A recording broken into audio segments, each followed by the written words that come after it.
historic beaches of Normandy, all is quiet and peaceful on D+365. Memorial services are held by Canadian units to keep ever fresh the memory of the beginning of the Grand Crusade. 1 year ago, the 3rd Canadian Division stormed the self-same beach near Bernières-sur-Mer.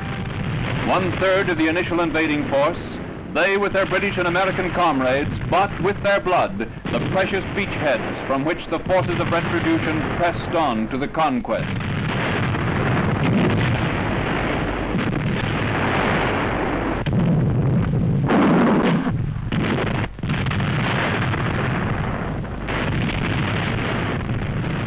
On Invasion Day, the mighty host which carried the challenge to the enemy clusters around the war-scarred church which now looks down on the symbols of thanksgiving for full freedom from the ravages of the oppressor.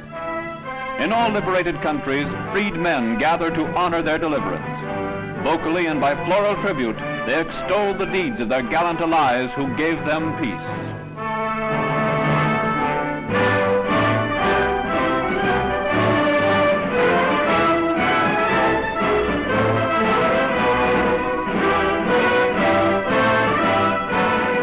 French veterans make a pilgrimage to the resting place of their Canadian liberators in Bagny-sur-Mer. In the military cemetery, proud pennons wave over plots of foreign soil which will remain forever Canada.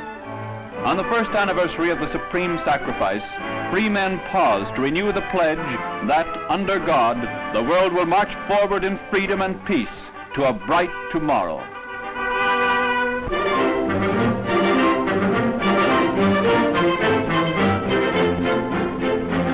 Sure signs of peace are observed at Canadian military headquarters in London's Trafalgar Square. The blast walls, which have protected headquarters from the force of air bombs and V-bombs since the early days of the Blitz, are demolished by the Royal Canadian Engineers. With Germany defeated and the menace of death from the skies removed, all London sets about tearing down air raid shelters. Bastions of defense are reduced to piles of brick, which may be used in reconstructing a blitzed city. During the Battle of Britain, the enemy scored a direct hit on the Hampton building at the rear of Canada House. This was the nearest miss recorded at CMHQ. With the new beauty treatment, the building, familiar to thousands of Canadians, assumes its peacetime appearance.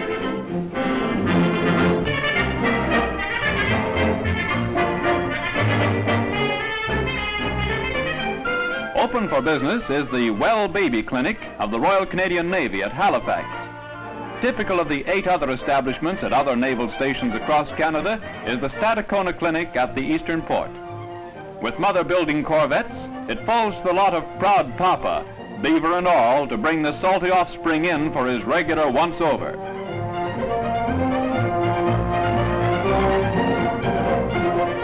What, an extra pound? Junior is getting to be as fat as a rear admiral. The Well Baby Clinic, which cares for healthy babies only, operates for the children of all naval personnel. It gives periodic physical examinations, vaccination against children's diseases, adjustment of feeding problems, and a regular check of weight and well-being. The Bouchard twins are living examples of its efficiency. The day nursery school looks after Jack Tarr Jr., while mother gets on with the war effort and father sails the 7 seas.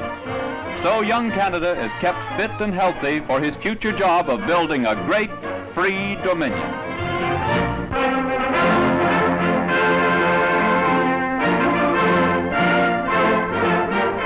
As Germany comes under Allied control, one of the biggest problems is handling the millions of slave workers and displaced persons. At the concentration area near the Küsten Canal, the military government section of 4th Canadian Division supervises the delousing routine of the field hygiene section. Ukrainian nationals embark on transport which will take them to their particular camp, in which has been selected by a military government recce party. At Aurich, Germany, the 3rd Canadian Division begins the great task of sorting out persons according to nationality and locality. The RCASC takes them out to vacant German work camps, which are to be their temporary homes. A Russian officer, attached to AMG, explains to a group of his countrymen the rules of the camp.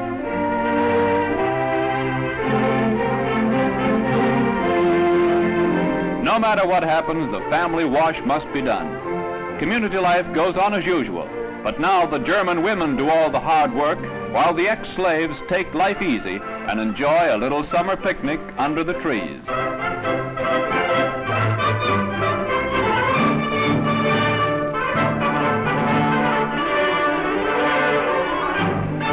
Although a German nurse and doctor are allotted to each camp, Canadian MOs see that medical care is provided to keep the displaced persons healthy and fit. Years of hardship have not killed the spirit of the unfortunate people. They can still sing and dance when the day's work is done. Their simple hearts respond to the one thing that means so much. They are free. The hours slip by quickly for the victims of total war. Soon their gaiety will have a deeper meaning as they return home to rebuild a shattered Europe.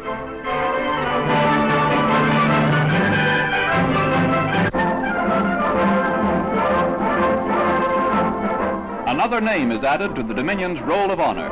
It is Major Frederick Albert Tilston of the Essex Scottish Regiment, Canada's 11th VC. In 2nd Canadian Div's attack through the Hochwald Forest, the Essex Scottish were given the task of clearing the northern sector. Major Tilston led his company across 500 yards of open country under the heels of our own barrage. He cleared out a machine gun nest single-handed and was first to reach the objective. Although 3 times wounded, he carried ammo to the company on his flank and directed the complete plan of defense. Thus he writes another glorious page in Canadian Army history.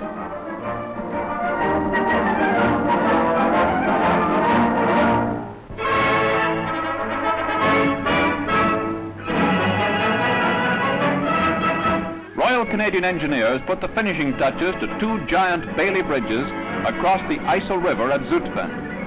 Built for military traffic through occupied Germany, the bridges take the place of those destroyed by the fleeing enemy before VE Day. One-way traffic only is handled by each bridge.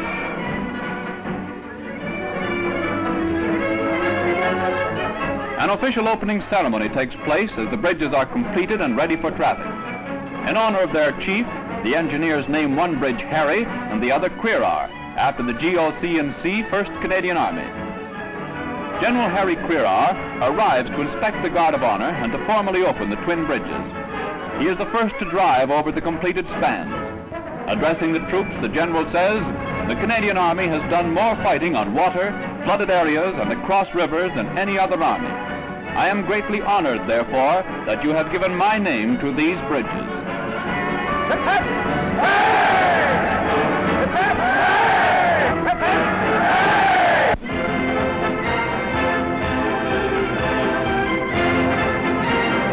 At the Aldershot repatriation area, the last batch of troops for Canada Leave attend the roll call that's never missed.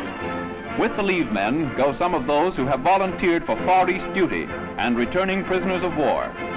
Special trains are ready to take them on the last lap of their land journey through England.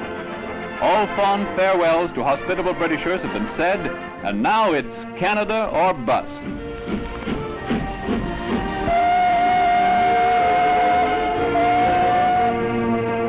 The port of embarkation is Southampton, and the ship chosen to take them home is the Pasteur, so often reported sunk by the German High Command, but still in their pitching. Counting the days until they see their beloved homeland, the lads scramble aboard with gusto. RCAF ex-POWs are glad to be on the last lap of their homeward journey. After years in Jerry prison camps, the homeward trip is the greatest event of their lives. Southampton civic dignitaries bid Godspeed to their departing friends.